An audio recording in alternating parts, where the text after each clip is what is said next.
ইস, দেশের কি অবস্থা! আর এদিকে কামায়ও নাই এক পয়সারও। বাবা, বললাম যে একটু টাকা লাগতো আর কি। টাকা? কিসের জন্য টাকা লাগবে তো শুয়োরের বাচ্চা? বাবা, ওই যে গোলাপ। মানে? বাবা, আসলে গোলাপ গাছ কিনে বাড়িতে লাগাতাম, তাতে বাড়ির মঙ্গল হয়।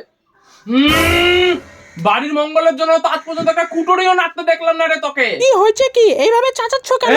এই, তোমার ছেলে বলে বাড়িতে গোলাপ গাছ লাগাবে, তার জন্য টাকা চাচ্ছে। পাশে পল্টুর মায়ের বাড়িতে গোলাপ গাছের চারা আছে, সেখান থেকে আইনে লাগাতে বলো। হ্যাঁ, তো শুনে নিলি মায়ের কথা? যা এখন এখান থেকে। বাবা, নিজের বাড়ির জিনিস লাগাবো, সেটা কি পাশের বাড়ির থেকে ভিক্ষা করব? এটা আমার ধর্মে কুলায় না। ওরে, নিজের কর্মের কোনো ঠিক ঠিকানা নাই, আবার এদিকে ধর্ম দেখাইতে আসছিস?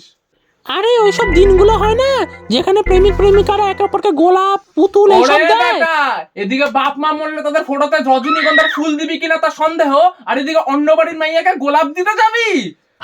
ওরে বাচ্চা! না না বাবা, তুমি ভুল বুঝতেছো। ভাগ এখান থেকে, তাহলে গোলাপের ডাল ভাঙ্গা পিটাবো। বাবা কিছু কিনে দেয় না।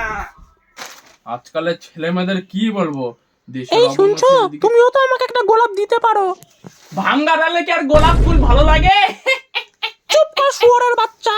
কি বললা?